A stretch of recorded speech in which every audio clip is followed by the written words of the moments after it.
Yo, what's up? Good morning. Balik tayo sa ating YouTube channel. Ngayon, gagawa ako ng mga reaction video, no?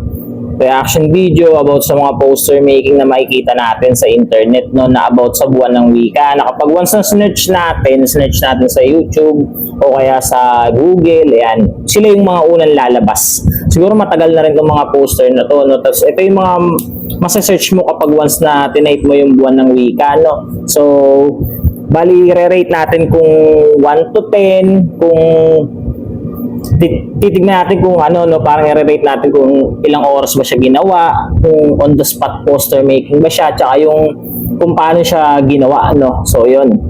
Bali, tatlo yun. Titignan natin kung on the spot siya, kung gaano katagal siya ginawa, at saka titignan natin yung kung paano siya ginawa, no, yung way na kung paano siya ginawa, yung composition niya, no, yung kung ano yung meron sa loob ng poster niya. Ayan. Bali, yung poster na to ay about sa mga buwan ng wika, no. So, umpisa na natin. So, ito.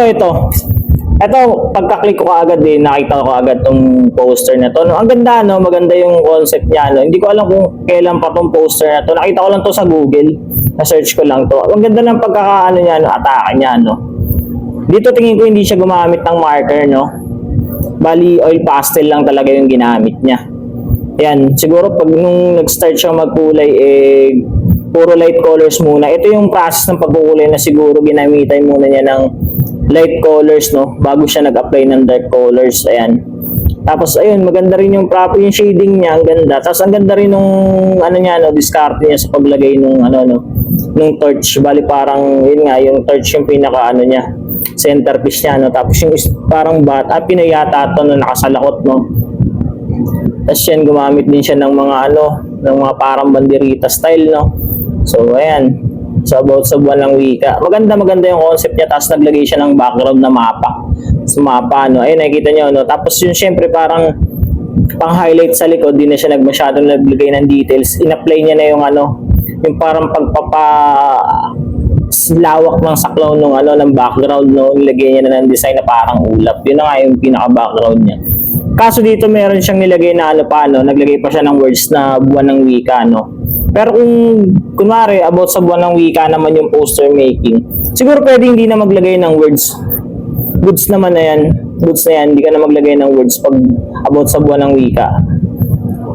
Tapos naglagay din siya ng araw. Na ito maganda yung ganitong poster, no. So kung i-rate natin to siguro, kung sa on the spot poster making, siguro on the spot poster making to, no. On the spot. Tapos yung siguro pinaka time duration nito mga nasa 2 hours. 1 minute, 30 minutes to 2 hours. Ganyan yung niya, duration ng oras niya. Siguro tingin ko dito to on the spot poster making. Tapos yung i-rate natin siya as a poster, kung mga pro pero hindi ako pro, guys, hindi ako pro. May alam lang ako sa pag-judge.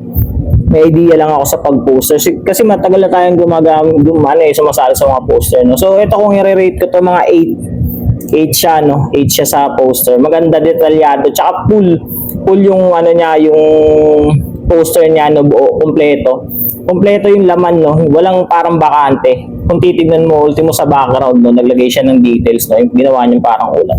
So, yun, sa akin 8 to. Next tayo. So, ito naman, siguro on the spot poster making din to. Ito nakita ko lang din to, no. Tingin ko on the spot poster making to. On the spot poster making tong na to. Lang, konti lang yung details na ginawa niya. Siguro, syempre, may time nga to. Siguro, to, sa mga, elementary level o kaya high school, mga ganyan. Ganyan yung poster niyan. Meron din sa mga barangay, pero ganito rin nagiging itsura ng mga poster, no. Lalo na parang mga yung mga beginners pa, baguhan pa. So, ayan. Tingin ko ito poster na to, kung i-rate ko to mga 6, 7, ganun. 6, 7. Pero kung beginner, siguro i-rate ko siya ng 8. Ayan, kasi medyo naglagay siya ng mga ng muka.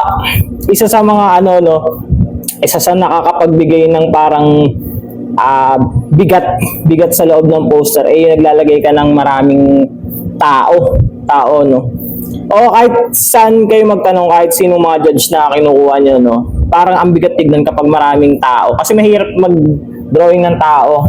Totally dito walang mukha, no, pero kung sa amin lang talagang napaka hirap, lalo na kung kukulayan mo pa, tapos iba-iba pa yung kulay na ilalagay mo. So, ayun. Ito, re-rate ko to 7, 6 to 7, ganun. Tapos yun, parang sa buwan ng wika, syempre, ayun, nandun si Rizal, tapos nagbabasang bata, ayan, tapos yun sa pangangalaga ng magulang, tuturuan siya, i-guide siya ng ano, no, ng pagsusulat, no, so ayan, sa buwan ng wika. Tapos yung background niya, ayun, simpleng background lang, parang, ang tawag dito, fish scale yung ginamit niya, no, naglagay siya ng mga parang fish scale na background. Tapos sa likod, ayan, gamit din siya ng ano, ng flag na kulay, no, red. Kaso bakit yung red nasa ano, no, nasa taas? Maganda sana kung blue yung nasa taas, tapos red yung nasa baba. Alam niyo naman yun, pag binaliktad yung kulay ng bandila, may meaning naman kasi talaga yan. Tapos, ayan, naglagay siya ng parang mga katatubo, no, sa likod. Tapos parang may magulang na yakap-yakap yung bata. So, ayan, rate natin 6 to 7, 6 to 7 to. Maganda rin siya. On the spot to siguro mga ganun. On the spot poster. Next tayo. So ito, no, ang ganda nito eh. Siguro ito yung mga ano, nagtatap kapag once na nag-search ka sa ano, no, sa Google. Ito, parang si Kuya Michael yung gumawa nito eh, yung si Alagad ng Sining. Hindi ko alam kung siya eh, pero parang ganito yung atake ng mga poster niya, no. Hindi ko kasi masyadong sinesearch na yung kung sino yung mga nakalagay na ano, no. Kasi parang ang tagal na rin nito. Siguro mga bago pa mag-pandemic to or pandemic day siguro. Pero ang ganda, no, naglagay siya ng ano, nung alibata na ano, na sulat, no. Tapos yan, gumamit siya. Ayun, kompletos recados na to. Kompletos recados na poster na to, no. Yan. Ayan, may parang katutubo. Ayan, yung ita. Tapos meron yung ano, yung tawag dito. Yung parang may laurel na tao, no. Sa mga spoken poetry na yung Balagtasan, no, kay ano, Francisco Balagtas. Ayan, gumamit rin siya ng mga kawayan, no. Tapos may nakalagay na banderitas, ayan. Tapos yung Pinoy na may hawak na flag, ayan, representation ng Pilipinas, no. Tapos ayun, jeepney, Pinoy na Pinoy, no. Pinoy na Pinoy. Tapos yung bahay kubo, ayan, parang naglagay pala siya ng mga ano, ng mga pambansang kunwari sasakyan, yan. Makikita lang sa Pilipinas, no. Tapos, ano pa ba yung mga nilagay niya? Ayan, may aklat, yung tinta, yung pluma. Tapos yung, ayan, yung gasera, ayan, lampara. Sa Pinas talaga yan. Pinas na Pinas yan. Tapos, ano pa yung mga nilagay ni Bossing? Ayun, naglagay siya ng mga alibatang sulat, no? Mga katutubong sulat. So, ayan. Tapos yung mga, ano, ito pala, naglagay siya ng ano, ng coconut tree. Ayan, ang ganda ng pagkakagawa na ganun kuya, no? Parang pinasok niya sa isang ano, no, sa isang object, no. Yun ngayon parang araw nakalagay sa loob ng araw, no. Ganda ng pagkakagawa. Pero sa tingin ko hindi to on the spot poster. Tingin ko hindi to on the spot poster, no. Kasi parang ang hirap nitong gawin sa on the spot poster making. Lalo na kapag poster making kasi ano eh, ang oras na binibigay is maximum na yung 2 hours, no. Parang ang hirap niyang gawin, no. Medyo detalyado to. Pero kung talagang magaling ka, veterano, assurable to. Siguro magagawa to. Pero tingin ko sa ano to eh, kung sa illustration board na ginamit, ano kayang illustration board? 1.8 illustration board to. Nasa 1.8 illustration board to. Yan, ganyan. Mga 1.8 illustration board. So, ito maganda to. So, si Bossing, no, ang ganda. Ang ganda ng pagkakagawa, color blending, napakahusay, napakalinis, ang linis ng kulay, talagang grabe. Grabe yung ano, no, yung harmony ng kulay na nilagay niya, no. Ang ganda tignan sa mata, ang lamig sa mata, yung contrast, no. Yung contrast nung lamig at saka nung init na kulay, ang ganda. 'Di ba, yung nasa gitna yung green tapos nasa paligid yung parang reddish na kulay, no. Yan yung warm na color, tapos yung cold color nandun sa gitna. Ang ganda ng kulay, ang ganda. Kung i-rate ko to 9 to 9.5. Almost perfect na. Almost perfect, napakalinis talaga. Ang ganda ng gawa ni Bossing. Credits kay Bossing. Ang ganda ng gawa niya, promise. Tapos siguro ang ginawa ni Bossing to, siguro mga ano, siguro ano, si-fix na to ng 3 hours. Mga 3 hours, ganun. Basta lalagpa siya ng mga 2 hours. Pero kung ano, mabilis mag-sketch si Bossing, siguro papasok to ng 2 hours. Yun. So, ayan, almost perfect. Ganda. Gustong gusto ko to, ang ganda ng pagkakagawa. Next tayo. So ito, parang nakita ko na din to sa ano, hindi ko alam kung sino gumawa pero ang ganda rin ng pagkakagawa niya, Pinoy na Pinoy, no? So ayan, makikita nyo, parang may mga magkakahawak na iba't ibang lahi ng Pinoy, no? So yung mga merong babae, yun sa ano, tawag dito, mga parang sa festival, no? Tapos yung, ayun nga, ayun mga katutubo, tapos meron siyang mga bubble tot, ang galing, parang nag-uusap sila. Ayan, ang ganda. Tapos yan, may mga, ano rin, may kalapate. Tapos yung Pinoy, yan, parang hindi nawawala talaga yan yung simbolismo ng ganyang Pinoy na may hawak na flag, no? Tapos yun, yung mga dahon, naglagay din siya. Ang ganda ng gawa niya, no? Ang ganda ng atake niya. Parang isang bukas na aklat. Tapos nasa loob, pinapakita kung ano yung meron sa loob. Kung ano yung mga detalye sa loob ng aklat na yun, no? Parang nagsasalaysay siya, no? Nagkikwento siya. Ang galing, ang ganda ng, ito rin, ganda rin ng color balance na ito, no? Pero kung titingnan ko sa, ano, kung on the spot poster making to, parang hindi siya on the spot. Ang ganda rin ng kulay niya, ginamit niya na sa may mismong gitna, no? Yung parang nabibilugan ng tao, no? Sa loob nun, merong aklat na may torch, no? Parang sa mga logo ng mga school. Ang ganda ng pagkakagawa. Tapos, yun nga, ginamitan niya na parang baliktad din yung ano, no? Hindi ko alam kung baliktad o naka-mirror lang yung poster niya kasi yun nga, dapat yung blue lagi ang mauuna kapag once nasa vision ng tao, no? Siguro tignan ko naka-mirror nga to, naka-mirror siya, no? Tapos yung bahay kubo, yung monumento ng Rizal, ayan, ang ganda, parang Luneta Park, no? Ang ganda ng pagkakagawa niya, no? Tapos yun, yung bangkang Balangay, no? Gumamit din siya, hindi mawawala yan sa buwan ng wika, no? Pag about sa mga wika yung ano, kasi parang yun yung naging transportation ng mga Pinoy dati, no? Kung paano napapalaganap yung mga salita natin yung wika, no? So yun, ang ganda. Kung i-rate ko to, 9 siya, ang ganda. Almost perfect na, guys, pero may parang hinahanap pa akong konti. May konting details pa ako na hinahanap. So ayun, ang ganda. Next tayo. Etong linis, simpleng-simple lang, no? Simpleng poster lang. Ito tingin ko kaya to sa ano. Tingin ko on the spot poster making, goods to. Detailed na malinis, no, kung sa ano on the spot poster making, no.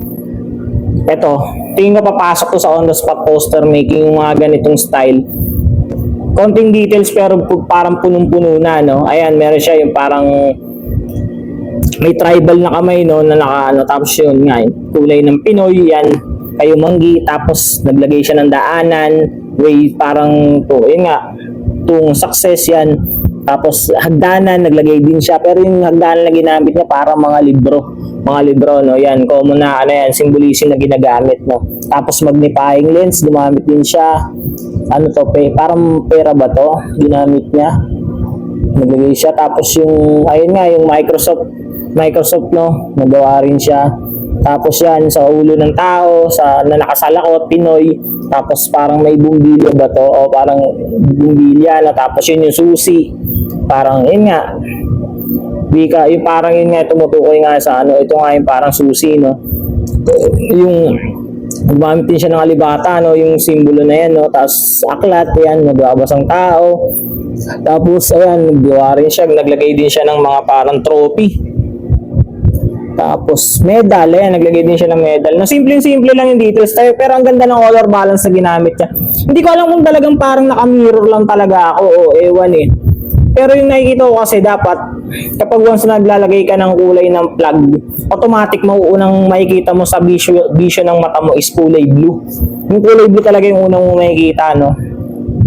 Tapos next is yung kulay ulano. Pero tingin ko naman siguro ang taas nitong kulay nito is blue, tapos yung nasa baba yung pula, no. Tapos yan, hindi ko alam kasi parang red din kasi yung bandang dito sa kabilang side, no. Pero tingin ko blue yung upper part, tapos red yung lower part, no. Ganun yung pagkakalagay niya ng kulay, pag-apply niya ng kulay, no. Kasi yan, naglagay din siya ng, ayun nga, sa isinag ng araw, tapos yung pinaka pagitan nung ano, nung sinag ng liwanag na yun, eh, naglagay lang din siya ng ano, ng konting design, no. So ayan, kung i-rate ko to 8, mga 8.5 yan, ganyan, 8.5. So yan, yung duration na ito kaya to, pasok to sa 2 hours.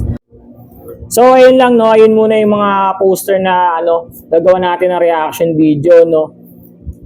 Gawa na lang tayo ng part 2 na video kasi medyo mahaba no. Tsaka ayun nga, basta ang haba pa lang mag-reaction video no.